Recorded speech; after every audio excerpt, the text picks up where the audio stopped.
Bom dia, meus queridos alunos do Pedro Celso. Então, vamos continuar o assunto sobre expressões coesivas, que é um conector da sua redação. Existem também as expressões coesivas por acréscimo de informação. Você acrescenta uma informação a mais e faz uma conexão das partes do texto, dos enunciados do texto. Por exemplo,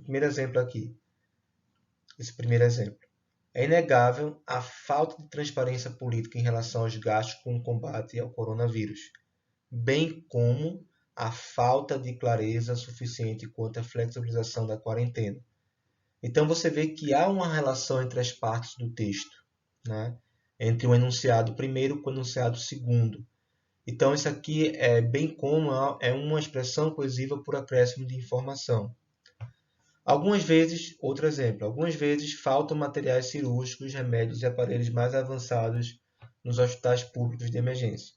Além disso, então há esse outro enunciado que faz uma ligação com o enunciado anterior. Além disso, tem-se a lacuna de médicos, que é um problema crônico.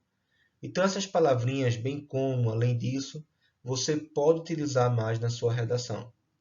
O desvio do dinheiro público é uma prática criminosa antidemocracia, assim como o desvio do dinheiro público, está implícito, prejudica os mais necessitados que precisam do apoio do governo.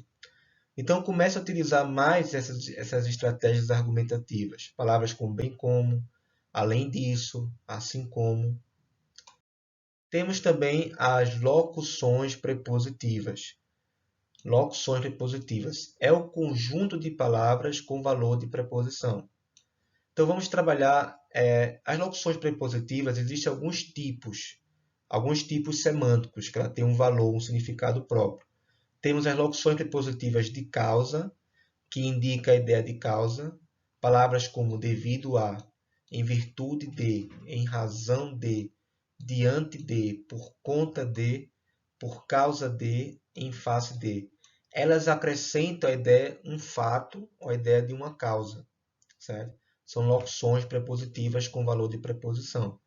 E temos o tipo de locuções prepositivas de assunto, que indica o que você está falando sobre o que, de fato, né? Sobre qual tipo de assunto. Então, acerca de, em relação quanto a respeito de, no campo de. É uma forma também de você acrescentar uma referência ao assunto. Eu vou trazer alguns exemplos. Causa. Devido aos últimos acontecimentos do coronavírus no mundo, certo? Então, devido a, você acrescenta justamente um fato aos últimos acontecimentos do coronavírus no mundo. Ou você pode também colocar assim, em razão dos últimos acontecimentos do coronavírus no mundo. Ou você pode alternar por ou por conta dos últimos acontecimentos do coronavírus no mundo. É legal a gente aprender um pouco mais sobre locuções prepositivas, que ele é um tipo de conector muito utilizado na redação, na sua linguagem da redação. Então você pode variar, tipo acrescentar devido ao, então em virtude de, em razão de, certo? É importante utilizar essas palavrinhas na redação. Temos também um outro valor semântico, que é locuções prepositivas de assunto. Torna-se premente, premente significa urgente, certificar sobre as vantagens das novas tecnologias da educação. Ou você pode alternar sobre pela palavra quanto a. Quanto a. Então, torna-se premente certificar quanto às vantagens das novas tecnologias da educação, certo? Nunca se esqueça também do uso da crase, porque existe a preposição a, mais o artigo feminino a, quanto às vantagens das novas tecnologias da educação. Então, palavras como em relação a, quanto a, respeito de, acerca de, são palavras também muito utilizadas na sua redação, que você pode alternar elas. Pode ser sobre, você pode colocar acerca de, ou quanto a respeito de, certo? Então, é um tipo de conector muito utilizado.